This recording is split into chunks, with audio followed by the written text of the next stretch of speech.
Keep going. Let's gotta keep going here. We are live here at the table. J&B podcast, everybody. Jackson Schroeder to my left. I'm Bobby Levine.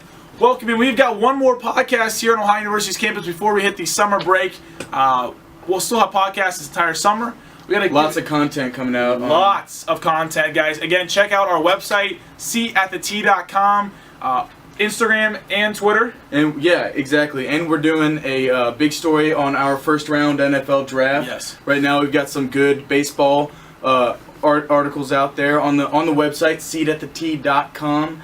And so we've got the first 5 picks out. They're a little funky, so go check them out. We'll be releasing them day by day, 5 picks at a time until we get to 32. Duncan Goldberg took that one. Again, huge writing down in Alabama with our man Jordan Lindsay. He's got a couple writers underneath his belt taking some time out of their day to help the table here. Gotta hit our sponsors, people. Pigskin, huge shout out to you guys, the podcast. Want to thank you guys for sure. Also, tomorrow night, Game 5, Columbus Blue Jackets and the Pittsburgh Penguins. Go to the Pigskin and check it out. Exactly, but before you go to the Pigskin, yes. Or actually, yeah, before, because you don't want to be driving afterwards. But swing by J&J Mobile Detailing, right behind Avalanche Pizza. Get your car washed, detailed, shampooed, all that. Right behind Avalanche Pizza off East State Street. It's actually for everyone here. I didn't actually know this. The coolest thing about the J&J Mobile Detailing, if you tell them where you are, say you have a class for an hour long, they will come pick your car up and bring it back to you before that class is over. They give you 1 hour, they'll pick it up, bring it back to you clean, shiny, sparkling, and smelling fresh. That's some customer service right there. I didn't know that at all. Big John and Joe told me that this week, so again, go right behind Avalanche Pizza off East State Street. Okay, let's dive in. I've got some hot takes to take in this first segment. Definitely. First off, I want to say the Aaron Hernandez thing for a second. Yesterday afternoon, Starling Marte, the Pittsburgh Pirates, the outfielder, very young, studded, couldn't say prospect anymore because he's been up in the league for a couple years, gets caught taking a PED. Now, folks, I am fed up right now. Baseball was in the dark ages after the Mark McGwire and Sammy Sosa home run thing, and everything went into a spiral downfall when everyone took the steroid and got caught with it in the early 2000s. Bryce Harper comes out last year, make baseball great again. Everyone that is coming up through the minors is trying their fucking ass off. And you know what? You got guys like Marte who are disgraced to the league. In my opinion, he not should only have an 80-game suspension, it's an entire year suspension, but everyone that pays season tickets, he should give some money to them for wasting their money on him. That is an absolute disgrace. He's not sorry for taking steroids, he's sorry he got caught. An absolute embarrassment to the league. He knows what he did wrong, and he knew it before. It's not like a Dorito. You can't eat just one Dorito. You've been doing it for multiple times, for multiple months, and probably years, and now he finally gets caught with it. He should be ashamed of not only himself, he should be sorry for the Pittsburgh Pirate organization who gives him enough money to support himself for a lifetime. He should be sorry for his family. Absolute pitiful story for the Pittsburgh Pirates and Starling Marte. I agree with that. Okay. All right. Now we can switch gears. I'm sorry about that. I just get so I love baseball so much. We'll have Max Madula on in 2 segments, and he'll talk about as much as he loves baseball and how we're trying to make this game great again. It needs to be great again. And when you do that, you put a bad light on the sport, and that's what not needs to happen. I saw an article not too long ago. I don't remember which it was. I think it might have been ESPN, but it was the game of baseball is not boring. You are. Yes. 100%. Right? Yes. That article just came out recently. Very, very good article. Now I want to talk about something very, very unique and weird. Aaron Hernandez, earlier this morning, Wednesday, April 19th, was found in his prison cell, hung from his bed sheets as he committed suicide. Yeah. The story itself, you want to say is a sad thing and you want to feel bad for him, but you cannot. He is alleged murder and convicted murder of Odin Lloyd. And was going to spend his rest of his life in that prison cell. First off, to take your own life and commit suicide is a very selfish act. But what he did is unthinkable. I've never, ever in my life, I've been mad at people, of course. You get angry, but there's nothing in your life that you should make and think of trying to commit a murder and commit a crime to that extent. And you know what? He disgraced, and not only, again, same thing as Starling Marte, he disgraced his family, his teammates, and everyone that loved him. Yeah, this whole story is just When I woke up and saw that, I think it came out at like 7 o'clock this morning or something. It was the first thing I saw on my phone. Your first reaction is, wow, he committed suicide, and then you immediately feel bad for someone, and I didn't feel bad for him. Yeah. This is a sad ending to a sad life. Yeah. Like Colin Cowherd was saying earlier today on his take of this it's just a disappointing life. He was given so much. He had so many opportunities, had a great quarterback in the NFL and in college, was on his way to become a star, Yes. and he decided to make the decisions that he did. So it's hard to feel bad for him. Sad ending to a sad life. Same thing as Starling Marte, takes away from the light of the sport. Today, coincidentally, the New England Patriots visited the White House to collect congratulations pretty much from President Donald Trump, and also a couple comedian things with the Gronk stepping in and busting up a meeting. I mean, I don't think Gronk can ever do anything wrong in the limelight of the media. He's just a funny guy. Sean Spicer looked like he saw a ghost or something. He was so confused, absolutely. But again, it's just such a bad thing. I mean, it's just a very hard story. When people say they feel bad for the Hernandez family, yes. For Aaron Hernandez, you cannot feel bad. The guy had everything in his life he ever could want.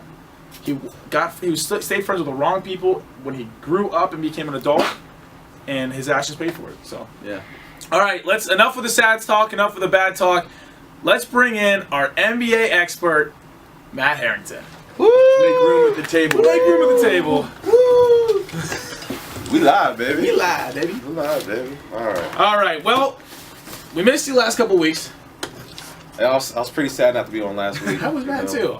We got you back. The NBA regular season is thankfully over. Thankfully. Thank You God. know what teams are in. We know what teams are out. Right now, the NBA is right in the middle of the first round playoffs. It is getting exciting in a couple series. The most exciting time of the year. If we look at every series, you look at going into the playoffs, the Cavaliers did not get the 1 seed. No. Which could be a blessing, though. Yeah, definitely. Because the Bulls are looking like a pretty formidable opponent right now. The Bulls on TNT are the real deal. The TNT Bulls, if you guys aren't knowing this or don't believe me, the TNT Bulls, the Bulls that play on TNT, have not lost in 21 straight games. Wow. What? That's crazy. As a fact, you can look it up, fact check yourself there. Since 2014, since the Bulls play on TNT, either late night, weekdays, and regular season, or the playoffs, they have not lost. First 3 games of the series is on TNT. They're up 2-0 right now.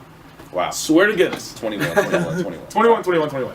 So right now, do you see the Bulls coming or keeping this lead and making a huge upset? Right now, I just think the Celtics are going through something mentally. Yes. Not just Isaiah Thomas. We all know what he's going through. Yes. And it's understandable what he's going through.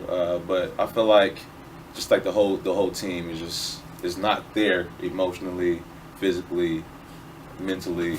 It's like whatever aspect that needs to be there, they're just not there. And I just think that's a lack of star power. I know Isaiah Thomas is that main guy. Yes. But they don't have that other guy that can step. They paid Al Horford over summer Yeah. in hopes that he could be that big man down low. Right now, he's looking like an exceptional role player. Yes. At best. But he doesn't look like that go-to guy that they were counting on and paying for. So that's my opinion. The Celtics. This is what I was saying last podcast. What their priorities were to get that number 1 seed. Yes. And well, they got the number 1 seed, Yes. but it looks like they're going to be out of the playoffs after the very first round, being down two games to the TNT Bulls. Right. TNT Bulls. I Bulls. promise you, I did not know about that TNT Bulls. until Sunday night on Game 4 or Game 3 of the Jackets. One of my buddies was wearing his Bulls jersey, watching in the corner, and he's like, "We never lose on TNT." And I thought he was joking, and he brought up an article, and I promise, they're the only real dynasty in the NBA. They said Wow. there's a huge article about Do that you right think the now. players know that? Yes, 100%. Yeah, But yeah. if there are articles now coming out about it, they should 100% know. Oh, they're going to lose next game now. We'll see. We'll see what now that everyone's talking about it more. Let's go to the Cavaliers series. We have a lot of people watching us live on Facebook that are from the Cleveland area, that are diehard Cavs fans, including a couple people on this show. Right now, they have a 2-0 lead against the Pacers. Yeah. Paul But- George is in charge of the Indiana Pacers, and after last game, he put a whole blame on them. Yeah. What's that whole story? It's kind of looking, you know how LeBron is, he's critical of his teammates whenever they're not performing in the way that he wants them to. Yes. And I just feel like Paul George is taking that role on. I feel like maybe not to a certain extent like LeBron is doing to where the point him and Tristan Thompson were arguing on the court, but right now, I feel like it's the early stages right now where he's expecting more of his teammates, and maybe his teammates should be expecting more of him. But he's been coming through. So right now, for me, it's just like Paul George he does have reason to be critical.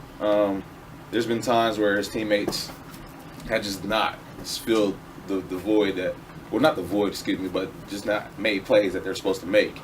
But I just feel like Paul George, he's just looking kind of LeBron-esque right now, if that's a word.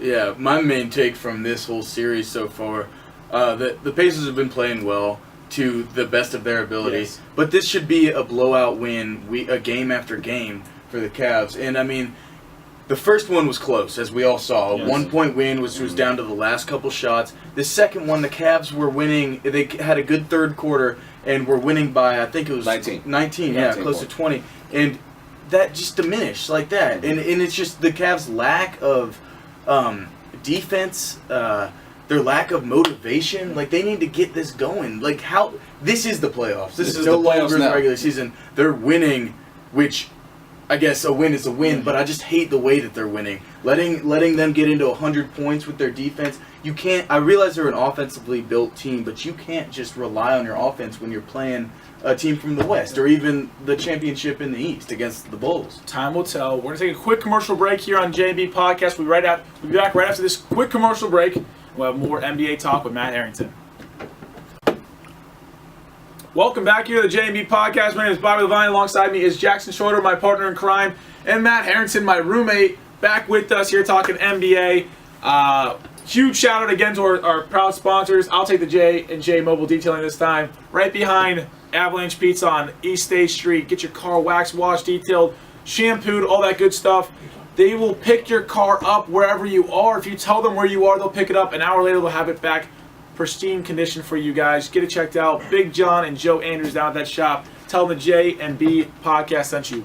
And after that, drive on down to the Pigskin and Pigskin Bar and Grill. Grab a drink, some food, and join the Columbus Blue Jackets fan club Yes, there. the Artillery. The Artillery, and going to be some great times going down at the Pigskin. Hopefully get another Columbus Blue Jackets win. Keep this watch party That going. likely won't Hey, happen. you are from Columbus. I'm You're from such a Columbus, hard- but it's 3-1. Yeah, I don't know. All right, so let's get back to the NBA talk.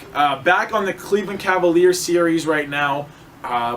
Matt, who's going to be the guy that steps up right now if J.R. Smith is in his funk or can't even? Right now, they're looking at Iman Shumpert. J.R. Smith, I believe he missed 36 games over the season, and Iman was like the main backup or the main guy to come in and start for him. Right now, as the playoffs have come along, Iman Shumpert's role has diminishing a big amount. I don't know why I couldn't think of that. But yeah, so he's looking to come in and step up and provide a lift. He did that the last game where he came in and provided a 3. And he stopped Paul George in the third quarter where he only scored 4 points in the third quarter. So that was a big thing that the Cavs needed. So hopefully Iman Shumpert can come in and provide that same type of lift. And then the guy who comes in off the bench for him, maybe I guess that's Kyle Korver or Derek Williams, can come in and provide the same lift that Iman Shumpert did for J.R. Smith. Yeah, the Cavs have so many playmakers now. I mean, especially offensively, because that's how they built their team. But the very first game, Iman Shumpert didn't even get off the bench. Yeah. Tyrone Lue didn't take him off. And he said that was just over the course of the game. He didn't feel like he was fit in any point of that game, which I guess is understandable. But when last year, a championship team is your 6th man off the bench. Sometimes started. You got to reward the guy sometimes. How come he doesn't deserve a spot to go in at the shooting guard position instead of Darren Williams or Kyle Korver maybe? I don't know. It's a coaching decision, but I like Iman. I like him still as that If 6th man. you saw late in the season, from after the All-Star break until now, you seen Iman Shumpert, he wasn't really performing that well.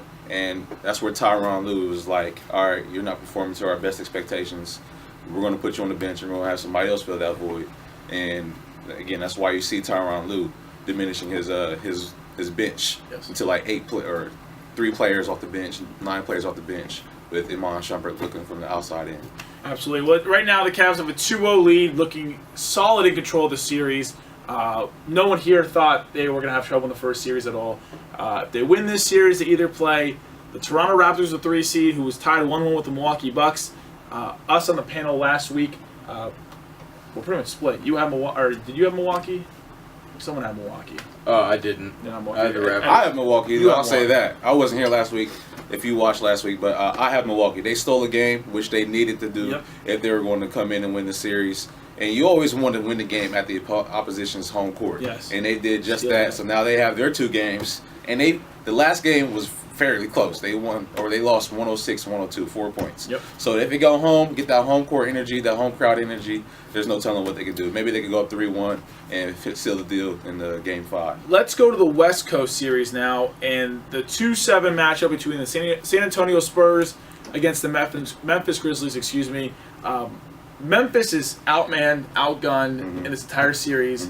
Their brand new coach, very frustrated with the officiating, Yeah. to say the least. Yeah.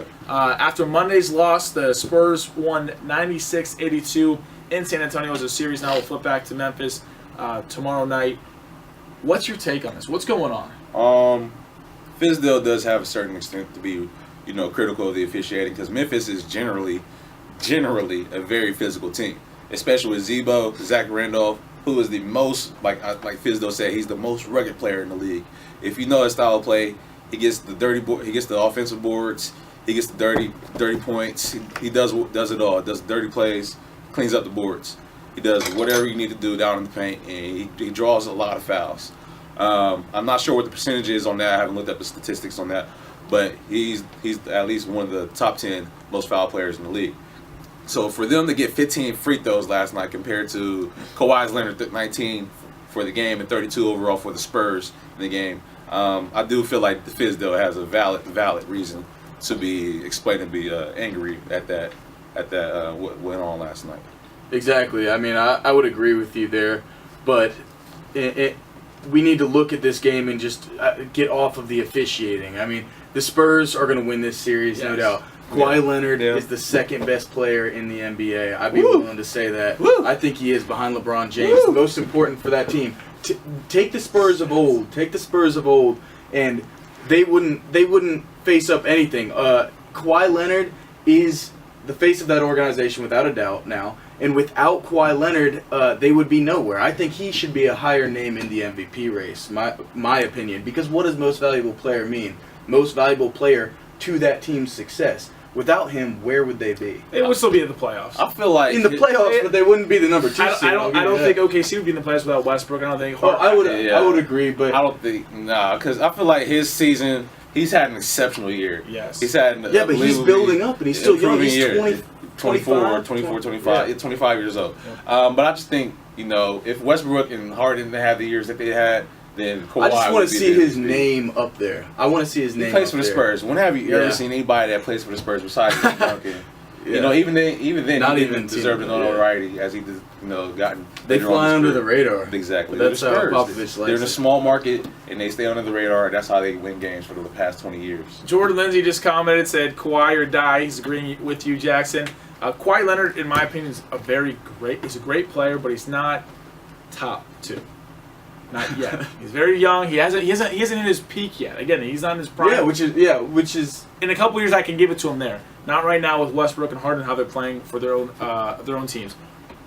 Let's go and talk about Steph Curry. Yeah. They play late night tonight. Golden State.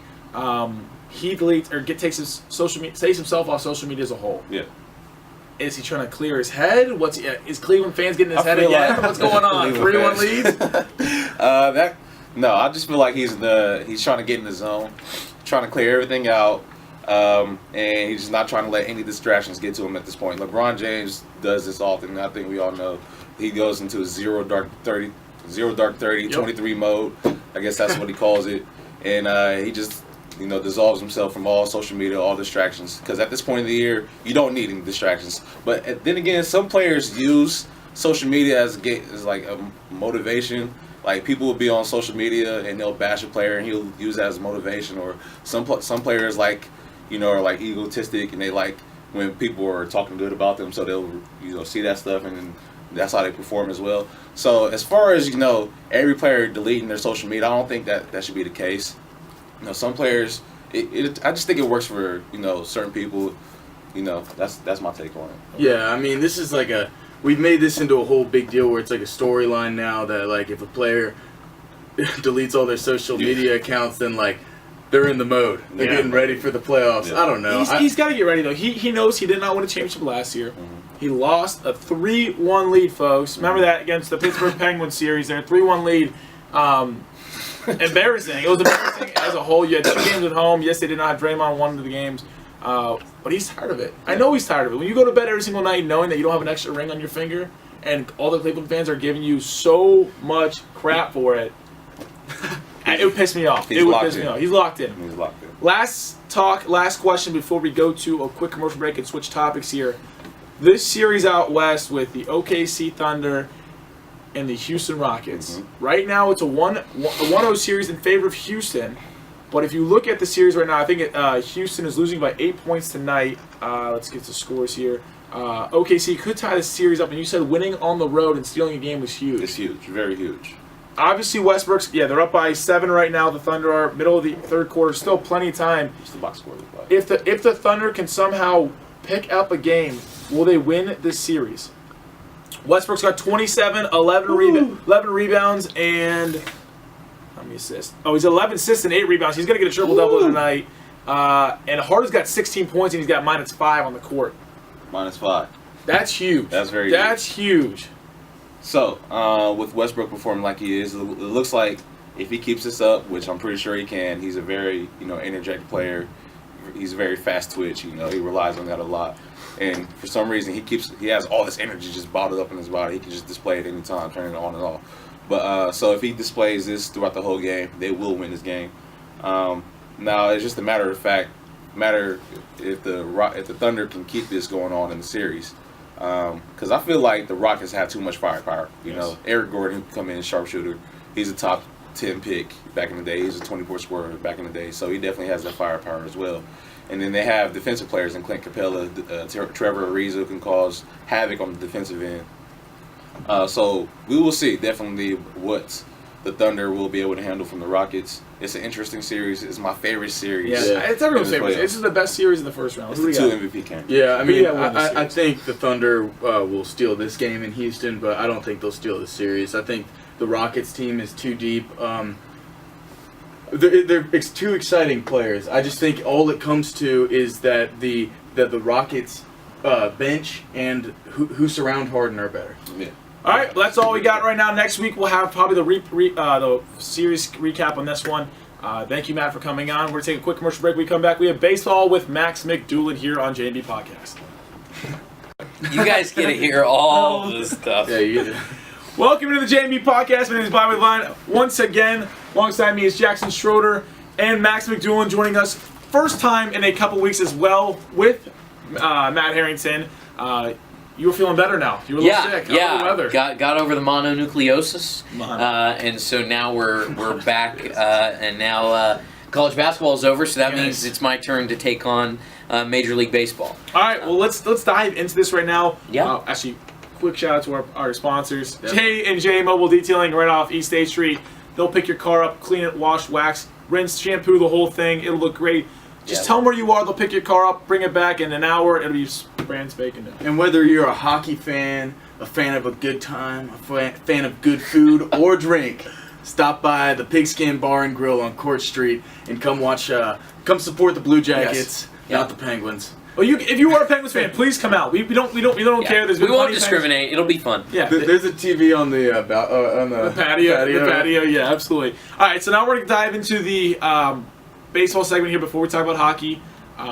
Right now, it's still very early. Yes. Teams are ahead of the division that you're probably shaking your head of how the hell they get there. Yeah.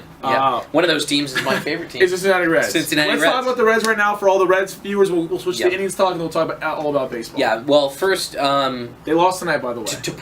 to preface with Reds and Indians, Indians fans don't be over concerned, and Reds fans don't get overexcited. I'm allowed to be overexcited. Yeah, you're overexcited. Lucas Reds Moore fans is can't be overexcited. because this is the only exciting time that Yeah. the Reds fans This is have. the only exciting thing that Cincinnati fans have had in the last 2 years is this span of 15 games. Reds right now, one of the things that's very positive was coming into tonight, they've had a plus 21 run differential this year. humongous. After tonight, it's down to plus 19, Yep. which is still a big number. And they sit at 9-6 after tonight's 600 loss. win percentage. It's a good start to the season. Great Don't get me start, wrong. yes. I go by what's called the 20-game rule. It's my philosophy on how to analyze Major League Baseball's teams at the start of a season. Lucas Mordo went to too. No, No, he I did. told no, Lucas. no, he mentioned you. Yeah, okay. Yeah, 100%. No, he gave Just you a making shout out. sure No, I know. that we got that clear. That I told Lucas about my 20 No, he game gave rule. you a shout out. He gave you a shout out. He says Matt could do it. So I like the 20 game rule, and then really you analyze it at 30. So we're sitting at 15 Yes. right now. So if the Reds can continue this run of having solid pitching and good offense over the next 5 games, and that's where I say, okay, so this is a team where now the question is, what moves do they make? Yes. Because that's why you have to wait till game 30, because you get to a point where let's say the Reds win their next 3, so that puts them at 12-8. They, at the 20 game point, then they say to themselves, okay, so what do we need? So they wait 10 more games, and then if they're 5-5 and they're still over 500, that's when you'll see teams starting to make moves. Okay. But the big plus for the Reds is the bullpen has been a huge difference maker this year. As Outstanding. Reds fans know, it's been fantastic. I expect it to continue to be very good. And I have defended Brian Price quite a few times. Yes. I like Price personally. His Pythagorean win and loss, which essentially means the number of runs your team scores and the number of runs your team gives up. He has a differential in that category in the negatives, which is essentially how you measure whether a manager is good or not. So Brian Price has led the Reds to more losses than wins he should, Yes. based on the number of runs they've scored under him. This year, that's different. He's done exactly what we've expected of him, but more importantly, he's been extremely innovative with that Yes. bullpen. He's been not afraid to go to it. Brandon Finnegan hurt his lat the other day, but also I think Price was not afraid to go to the bullpen in the No. second inning because he saw a pitcher who was really wild, and he knew his bullpen was good, and he knew they needed to win a baseball game. Yes. They won that baseball game. Huge. So that's been fun. That's been a fun thing. Okay, so I got 2 questions about the Reds as a whole. Mhm. They have, I believe it's 11 guys in the bullpen this year. Yeah. 11 Well, no, I mean there's guys. Yeah. there's 8 guys in the pen, and you got 5 starters. You got 12 on the bench. Michael Lorenzen is the key, in my opinion. Not only Yeah. because we don't have the position players that most teams have coming off the bench Uh-huh. that are so depth. If Yeah. we get an injury on the starting of our starting lineup in the field, we are in Uh-huh. trouble. Yeah. Yeah. Michael Lorenzen is the guy that can play 2 ways. Yep. He hit a pinch hit home run game 2 or 3 of the season. Which was 2. It's the second game of the year that was the first pinch hit home run we had in 2 since seasons. 2 seasons. We didn't have one all last year. Our pitcher came in. Lorenzen pitched tonight. Perfect. Pretty much gave up 2 hits but no runs. Our bullpen again shutting him down. Bullpen looked good. Peralta looked really good Yes. tonight. 3 Ks in an inning. And then my last thing, last thing before you can comment on this is Storm last night. You have to give a shout out to folks. If you have not heard or seen this, he threw the immaculate inning. 9 pitches, 9 strikes, 3 strikeouts. Yep. Not a single pitch more. He literally mowed them all down. It's amazing. I never heard of that in my life. Well, and double check on Peralta. He may have thrown 9 pitches. He threw 10 pitches. He threw 10 pitches tonight, 9 for strikes, Yes. struck out 3 batters. The Reds almost had 2 immaculate innings In a back row, to back. in a row. Close. Peralta almost did it. Sounds like but Bobby in high school, right? Yep, high school Bobby. I was throwing Um, cheese up there. there's but Lorenzen, like you said, he's that key piece. Love that storyline. The last pitcher to have hit a pinch hit home run is a name that may be familiar to some Reds fans. Micah Owings. He did it. Wow. He didn't do it for the Cincinnati Reds. He did pitch for them, though. Yes. I believe he did it as a pinch hitter with the Rockies. Okay. But Micah Owings is another one of those guys who had a really good bat, but he was a pitcher. Rick Ankiel, obviously, is one of the other most recent pitchers who could hit. And then, of course, his career, he just released a book, very interesting book, but he became a hitter. But Lorenzen, right now, we've got some really good hitting pitchers in Major League Yes, Baseball. Let's we talk do. about that real quick. Bumgarner. Madison Bumgarner, Huge. Michael Lorenzen, Syndergaard can hit one, too. Noah Syndergaard, and Clayton Kershaw can Yeah. run into one every now Yep. and then. Some of the best pitchers in Major League Baseball can run into pitches.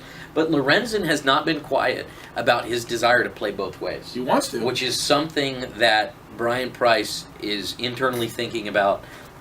The possibility. Lorenzen played in the outfield during high school. I would be shocked that if in an extra inning game we didn't see Lorenzen at some point play in the outfield. And I'd be interested to see how that goes. That could be the future of baseball in a few years. I don't Yes. think Yeah. we're there yet. Get your but- money's worth. For Yeah, another player. yeah, exactly. Let's talk about the Indians and your tribe. Yeah. The Reds are playing hot. The Indians coming off a World Series appearance. Yeah. They lost. They blew a 3-1 lead as well. We'll talk about 3-1 leads every single segment here leading up to our last segment Seems with to be hockey. a trend, right? They're 7-7 right now. I believe they won tonight big against the They won their last two. They won the last two. Starting a little streak here. Minnesota Twins. Started out hot. They're coming back down to earth right now. Can the Indians take over this division, run away with it, you think? I think they can. If the Tigers can figure out their bullpen Yes. at all, then they're a good challenge. Okay. But their bullpen was almost as bad as the Reds last season. Yes. And they still had a much better team. So you put an average bullpen in Detroit, and all of a sudden you have an elite team over there. Yeah. The thing about Cleveland is they have the most prolific offense in Major League Baseball, and they're still not 100% healthy. Yes. Yeah. And that's the thing that really blows my mind about Cleveland. What we saw with Toronto in years past, obviously the addition of Encarnacion over to the Indians kind of shifts the power in the American League over to the Indians. Every single player in the Indians lineup can hit a home run. And- Every single one can change the game with one swing of the bat, and that is a huge thing. And they aren't Contender. all home run hitters Nope. either. They're hitters to get on base, which I mean, like a team like the Mets thrives off of hitting home runs, Yes. but the Indians are an offensive Well, powerhouse. there's a mixture right now in baseball. In the past, you've seen years where it's been home run teams with heavy strikeouts win. yeah. You've seen in years past where most of the time it's contact teams. This year and last year, this year the trend is continuing that there's a mixture. Yes. There's teams who hit a lot of home runs and strike out a lot. So far, pitching has been great Yes, in MLB. yes. You also have this trend continuing of teams that are walking a ton. The Chicago Cubs Yes. fit that category. And then you have the team that has this almost perfect mix Yeah. of on-base percentage, contact hitters, and power hitters, and that's the Cleveland Indians. So in baseball, there's three different areas where really good baseball teams are in. I think that's why baseball has been so exciting lately. So I exciting. mean, people were really fired up about the World Series last year, and I don't think it was just because it was the Cleveland Indians and the Chicago Cubs. It was because it was exciting baseball, 100%. and it's still continuing right now. One thing to comment on the Indians before I ask you last question before we wrap this up is Yep. the Indians thing, how lucky they are to play in the American League. They have a designated hitter, so top Yep. to bottom, their lineup is so deadly. Yes. You don't get a break in it at all. It's like the Cubs when there was the World Series. Back and forth, it wasn't a dead part of both lineups. It was Yep. very, very, very exciting Because time. you had Schwarber. Schwarber in there. DHing. Yeah. Exactly. The guy can hit anytime, anywhere. Last question before we wrap things up and go to the NHL. What team are you looking at to be surprising people right now that will stay atop of the division? Well, I mean, a team that's always a threat, I think, is Colorado Rockies. They play in a ballpark that they know how to win in, so they're normally going to be around 500, if not better, in their own ballpark. And if they finally put it together this year, they have an offense that's just Yes. prolific out there. Another team that I don't think is a dark horse at all is the Texas Rangers out in the AL West, but I want to bring them up because they are a team to be afraid of Okay. as the year goes on. They will be a team to challenge the Indians in the American League this year. So I'm excited to see what the Texas Rangers can do in the AL and what the Rockies can do in the NL, and it comes to challenging possibly the Cubs and the Indians. Cool.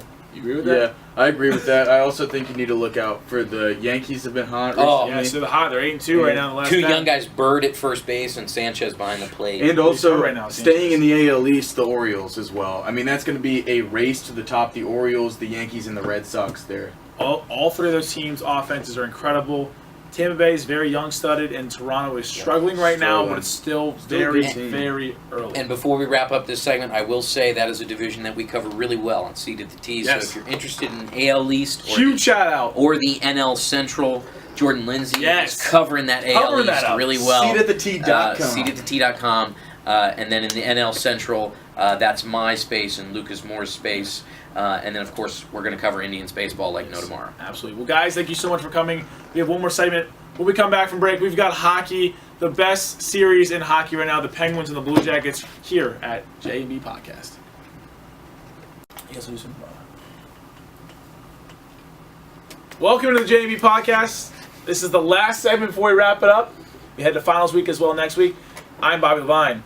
Shane Dazen, Ethan Graham. I got to sit in the middle of them because this series is going to heat up. It's 3-1 right now. The Jackets against the Pittsburgh Penguins. Guys, tomorrow night, get over to the pigskin. Get over, guys. We're going to have a couple beers. We're going to have a couple wings. It's going to be a good time. Root on the Penguins to a big Game 5 victory in Pittsburgh. Black and gold, going to be great. Get over there. Game 5, 3-1 series lead for the Penguins. They're up 3-0. The Jackets are back in action. Again, go to the Pigskin. And if you need your car washed, rinsed, all that good stuff, shampooed, J&J Mobile Detailing. Big John and Joe Andrews down there will help you up. Just tell them the J&B podcast sent you guys. We'll move on from there. You've got a huge segment here, guys. I think we do, yeah. I think that would be an You accurate went to assessment. game 1? I went to game 2. 2. Yeah. I went to game 4. Both saw some good hockey. Great hockey. You saw your team win. I saw my team win. Everybody I was was on so cloud 9, folks, last night. Lost my voice for a while. Thank God it's back. Columbus was incredible last night. It sounded like the loudest I've ever heard that building. Maybe you can attest You to that. texted me last night and asked me how loud it was. There was a couple points in the third period when the Jackets got ahead by 2, and we were killing off a penalty kill for ourselves. And the place was rocking so loud where I couldn't hear my buddy Nick next to me. So shout out to everyone in Columbus last night for that. I'm going to ask you a question about the offense. I want you to ask me that question. About the Jackets. I'll give you guys 1 minute each to talk about this. Okay. I'll get the stopwatch going. The Jackets finally got to Fleury last night. Can this happen again tomorrow night in Pittsburgh and find a way to win? The offense finally, because every shot it seemed like they were taken at Fleury before yesterday. Fleury was deflecting it, blocking whatever he could have done. But last night it was finding the 5-hole, it was finding the 3-hole, the net. It was finding the back of the net, which matters. What do you got to say on this? Yeah, and you say it was last night, but it was also game 3 too. Let's not forget the Blue Jackets had a strong offensive performance, and they've really been finding, their goal scorers these last couple games, and it's they're getting to the middle of the ice. We said that if they're going to have a chance to win this series, they're going to have to get to the middle of the ice. And the defensive core is stepping up as well. You got to have guys like David Savard stepping up last night. Marcus Nudavara, his first ever playoff game, great story. The Finnish kid, his first year in the league, adds a goal and an assist. He's stepping up in the play, burying a rebound last night. And it's a lot of strong individual effort. We saw William Karlsson be paired up against Evgeny Malkin last night and score an absolutely effort goal there behind the net, just pretty much by himself. And it's guys like Josh Anderson, it's guys like Karlsson, on these bottom 6 that are going to have to pick up the slack for the Blue Jackets, because we know that top 6, obviously with Crosby, Malkin, Kessel, Gunsel, all those guys have really been killing the Blue Jackets the last couple games. So it's really what does the bottom 6 come down to? Fair enough. Now, the question to you, Shane. Last night, one of my good buddies, Andrew Exler, if you're watching live, huge shout out to you from Pittsburgh, diehard Penguins fan. Love you, buddy. He was texting me about how the series is still over. He said he's not worried yet. If you guys lose tomorrow in Pittsburgh and Fleury does not play his part, are you worried? And then do you try to bring... Matt Murray, is he out for the series? I think they're keeping that a little bit mum right now, Okay. just to play that strategy against the Blue Jackets. You never really want to give away too much, and they start planning for maybe Murray starting that game. So they've been kind of mum on that. I think with Fleury playing some good hockey in those first few games, that made that transition a little bit easier for the Penguins because they didn't have to rely on Murray being in net. Fleury was holding it down. These last 2 games, though, have been a different story. 5 goals last night for the Blue Jackets, 4 goals the night before. I don't want to blame that all on Fleury. By no means is that strictly a couple his goals, fault. though, were really bad. No, I mean, there were a few bad bounces here and there. We've seen this before with Marc-Andre Fleury where, it kind of gets into his head a little bit. He lets up a goal here, he lets up a goal there, and things start to snowball for him. So you're trying to, find some consistency in the back of the net for the Penguins with Fleury, making sure that, he's staying headstrong as this game progresses because we've seen the Blue Jackets come out aggressive in those first 5-10 minutes of almost every single game. Seemingly every single game the Blue Jackets have pounced on the Penguins in the first, and Marc-Andre Fleury has got to keep his head together for the Penguins if they want to avoid those bad starts again. It's going to be interesting. Marc-Andre Fleury, if you're a Penguins fan, has been pretty much a rocky ship the entire time, ever since going back to the Cup finals a couple years ago when you guys won it all before last year. He's a little bit of an enigma sometimes. Gotta love him, though. Humongous, absolutely. Now, to the Jackets. Yeah. Huge move last night. Obviously, Calvert comes back. They do not dress Hartnell, which was a huge surprise in my opinion, sitting there. They just showed him on the screen, not there, dressed in the crowd, next to Mr. Cheekbone himself. Yeah, Werenski, Z there. Looking pretty. Playoff hockey, that's what he tweeted, it's playoff hockey. That was his 3rd game ever, and that's what happens. He's taking a facial fracture. He literally broke his face. Both of the boys were saying they were in the bench. I don't know if you guys caught that. They were like, "Yeah, you're looking better now." Yeah, that's amazing. That is literally the most unbelievable story. He came back out on the ice. Any other sport, that guy is out for months. Credits to him for that. Yeah. Credits. I mean, that's just a man's sport. Both sides have to tip your hat to that one. What are the keys to tomorrow night's game, in your opinion? Well, I think they have to stay with the same lineup. Just to brush up on that point a little bit there, I think you got Sedlak back in the lineup, Yep. Calvert, like you mentioned. We saw them employ a little bit more of a speed game. Of course, the Blue Jackets are going to be physical. That's how they got their 108 points in the regular season. But you saw them playing a little bit more responsible hockey last night. Yes. You know, John Tortorella always talks about how safe is death, how he'd rather have his guys, go out there and be aggressive and make a mistake and lose because of that. But I think you saw the Blue Jackets maybe reel it in a little bit last night. But when you talk about keys to tomorrow's game, like Shane said, that fast start is going to have to be absolutely necessary, which I expect out of them. At this point, we've seen they can do it. But I want to talk about that second period, too. The Blue Jackets have looked very, very bad in the second periods of this game. The death of us. Yeah, so I think it comes into those locker room adjustments. It comes into those coaching things. And I think the Blue Jackets, one last point, have to start getting some saves. I mean, let's be honest. Sergei Bobrovsky, who's been a rock of this team all year, has looked pretty soft in this series. I'd say Freaking out. probably, more than about half of his goals have been extremely soft, even some last night. Thankfully, they were able to pull out the win.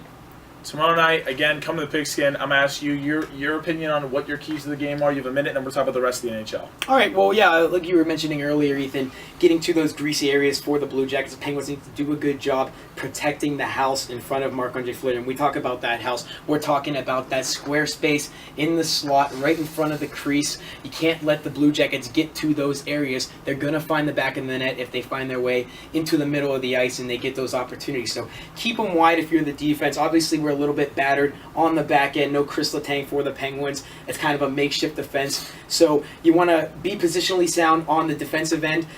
For the forward units, more of the same. Top lines are doing great. That first line with Crosby, Gensel, and Sherry has looked absolutely phenomenal for the Penguins this postseason. Keep it up top. Maybe some more production from the bottom six would be a plus for the Penguins. But, like I said, just keep the Jackets out of the middle of the ice. Play positionally sound on defense, and they're going to find their goals. There you go, guys. I want to give a huge shout out to my old wrestling coach. Great guy, Coach Schaefer. He also commented saying Quincy is key also. Huge guy. He's You were played talking about that last week, how you huge love stepping that up last night. position. Huge minutes last night for him. Yeah, I like that acquisition mid-season. It was kind of a curious decision to see Scott Harrington in the lineup over Quincy, but I'm glad they stuck with that veteran prowess, that experience. Quincy had a run with the Red Wings back when they were in the Cup against the Penguins there, so I like that move, Quincy being in the lineup. Okay, so Jackets, Pens, Game 5 tomorrow night. Jackets pull off this one. Literally, you take one game at a time, survive. They need to get one more 3 times. That's what I've been telling myself all day. Jackets in 7. We can only hope for. If you're a Columbus fan, if you're a Pens fan, you hope deflating. you hope tomorrow is the last game of the series. It's been fun though. This whole series brings out the best in everybody. The rest of the league though, let's talk about 2 series, 3-0. We'll give you guys each 30 seconds to talk about this one. You pick it. Which 3-0 series you want to talk about right now? Let's talk about the Hawks and the All right, let's talk about that one first. 30 seconds. Yeah, so Chicago, has just came out flat this series Yes. to everyone's surprise. Nashville really has the upper hand in every level of the game. Pekka Rinne playing outstanding hockey, PK Subban playing outstanding hockey. It's incredible what they've done. I know none of us expected that. I even came on here. I got to eat my words now. I expected Chicago to, really make a fool out of Nashville this series. So. It's incredible to watch, and that's what I love about the NHL. It's not like the NBA or other sports where, there's only 3 or 4 teams can win. Anything can happen, not just Nashville, Toronto, out there making a series with Ties Washington. 2-2 right now. The Capitals won 5-4 tonight. 5-4. They won in regulation first time all year. Or first time all series, I guess you could say. Which one do you want to talk about? Yeah, before we jump into that really quick, kudos to my buddy Kelson Bazzuti. If you're listening tonight, he has the Predators in the Stanley Cup Finals. He was gung-ho on them all season long, so good pick for him there. They're looking really well. About to put us out of a job. But to get to that next series there really quick, that Calgary-Anaheim series, we're seeing 3 one-goal hockey games, Yes. 2 of them going to overtime, so you got really good hockey here. The Flames falling just short back-to-back times. So you'd like to think that maybe they find a way to maybe win a one-goal hockey game tonight or something like that. They've been close. no cigar for them. They haven't released their goaltending starter tonight, so they're going to keep that mum for a little bit, try to throw Anaheim off. But for Anaheim, John Gibson is stepping into his own. We were talking about those question marks for Anaheim netminders. Replaced Anderson last season. That was Gibbo's net to lose, and he's doing a good job for them, keeping them ahead in that series. They're finding timely offense, and they're looking like they're on their way to the second round.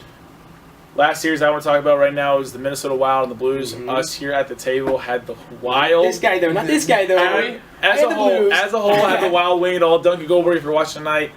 3-0 right now. Again, just take one game at a time, kid. Yeah. It's going to be okay. The Jackets are going to do it themselves and come back down 3-0 from the depths of hell and beat the defending Stanley Cup champions. You heard it here first in the table. Mm-hmm. Before we wrap it up, are you confident tomorrow?